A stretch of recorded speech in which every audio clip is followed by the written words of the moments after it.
জনকে যে চোখের পানি ফেলেছেন মনে রাখবেন, ওই 5 জন আপনার কাছে খেলনার পুতুল হতে পারে, কিন্তু রবের বান্দা আর রবের বান্দার চোখের পানি রব সইতে পারে না, সইতে পারে না, সইতে পারে না। আল্লাহ বলে বান্দা কাঁদলে আমার জন্য কান্না করবে, আমার বান্দা কাঁদলে আমার নবী মুস্তাফার প্রেমে কান্না করবে। কোন বান্দা যদি তাদের চোখের পানি অন্যায়ভাবে ফেলে, আমি আল্লাহ তার বিচার করেই ছাড়বো। ছেলেদের বিয়ে করার জন্য মেয়ে দরকার, মেয়ের বিয়ে দেওয়ার জন্য ছেলে দরকার। ভাইটা কি মেয়ে না ছেলে? ভাই ভাই ছেলে, বোনটা কি? তো ভাই বোনে বিয়ে করে দেন না, কাম শেষ তো। বাইরে সম্পত্তি যাইতো না, ঘরেই থাকতো। নাউজুবিল্লাহ। আচ্ছা, কেন নাউজুবিল্লাহ বললেন আপনারা? তখন আপনারা বলবেন ইসলাম নিষেধ করেছে। এটা তো সবাই জানি। একবার কি কখনো ভেবেছেন ইসলাম কেন নিষেধ করেছে? এটা তো ভাবার চেষ্টা করেন নাই। ইসলামের কথা বাদ দেন, অন্য ধর্ম যারা আছে তারা কি ভাই বোনে বিয়ে দেয়? তো তারা তো ইসলাম মানে না, তারা কেন দেয় না? আমরা দিই না, আমাদের ইসলামে নিষেধ আছে, অন্যরা দিচ্ছে না কেন? তখন তারা বলে এটা বিজ্ঞানী ভাবে নিষেধ। কি নিষেধ? ভাই এবং বোন রক্তের গ্রুপ আলাদা, চেহারা আলাদা, শেড আলাদা, ফিঙ্গারপ্রিন্ট আলাদা, তারপর আপনার আই প্রিন্ট আলাদা, স্কিন টোন আলাদা, চামড়া আলাদা, নাম আলাদা, আকার আলাদা, তারপরও একটা জিনিস মিল আছে, সেটা হচ্ছে ডিএনএ। আর বর্তমান বিজ্ঞান বলে ডিএনএ যদি এক হয়, তাদের মাধ্যমে সন্তান কখনো সুস্থ আসবে না, সব বিকলাঙ্গ আসবে, মেন্টাল আসবে, সারা পৃথিবী পাগল দিয়ে ভরপুর হয়ে যাবে। ইসলাম সেটা 1450 বছর আগে নিষেধ করে দিয়েছে।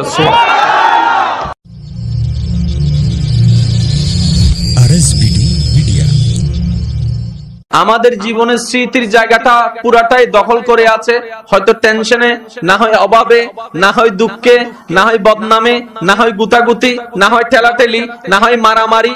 এইরকম সেক্টর গুলায় আমাদের ওই স্মৃতির জায়গাটাকে দখল করে আছে।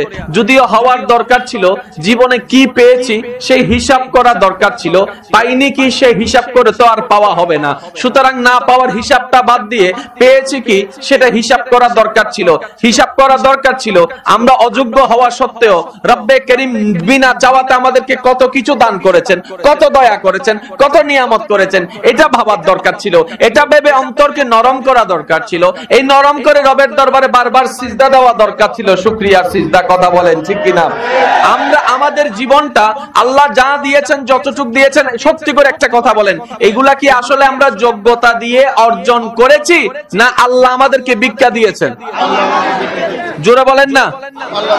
আল্লাহ আমাদেরকে, আমি আওয়াজটা পাই না, আল্লাহ আমাদেরকে একটা জিনিস যদি বলে যে আমার আল্লাহ যদি বলে যে আমার বান্দা আমি তোরে চোখ দিয়েছি, সাই চোখের জন্য দাম দে। বুঝেন না আমার কথা? আল্লাহ যদি বলে যে আমি তোদেরকে চোখ দিয়েছি, সাই চোখের একটা দাম দে। এই চোখটিকে রাখতে গেলে 1000 রাকাত নফল নামাজ পড়তে হবে। গেছে কি কথা কয় না কা? তোদেরকে আমি বলার জন্য আওয়াজ দিয়েছি, এটার জন্য 500 রাকাত নফল নামাজ পড়তে হবে। গেছে? তোরা আমি হাঁটার শক্তি দিয়েছি, এটার জন্য 10 খতম কোরআন দিতে হবে। একটা জিনিস আর আমাদের থাকবে। একটা কথা মনে রাখবেন আমার যুবক ভাইরা, কেন আমি আলোচনার ধরনটা এখান থেকে শুরু করেছি, মাশাআল্লাহ ইনশাআল্লাহ রব্বে করিম দয়া করলে ইনশাআল্লাহ একটু পরে আপনারা বুঝতে পারবেন। আমাকে একটা এখানে বিষয়ের দিকে ইঙ্গিত দেওয়া হয়েছে, ওয়ামা তৌফিক ইল্লা বিল্লাহ, রব্বে করিম দয়া করলে আমি আমার বিষয়ের দিকে আসছি। তবে একটা কথা মনে রাখবেন, তর্ক বিতর্ক ছিল, আছে, থাকবে। যতদিন পৃথিবীতে মানুষ নামের প্রাণী থাকবে ততদিন তর্কও থাকবে, ঝগড়াও থাকবে, মামলাও থাকবে। এই জঙ্গলের মধ্যে আল্লাহ প্রাণী রাখছে কি রাখে নাই? সবাই আপন আপন জায়গায় বসবাস করতেছে। কথা বলেন। একমাত্র যত জামিলা সব মানুষের ভিতরে, যত অন্যায় সব মানুষের ভিতরে। একটু খেয়াল করবেন, আল্লাহ তাআলা এই দুনিয়াতে আল্লাহ আমাদেরকে পাঠিয়েছেন, যেটা সেমন সত্য, আল্লাহকে খুশি করে আমাদেরকে কবরে যেতে হবে।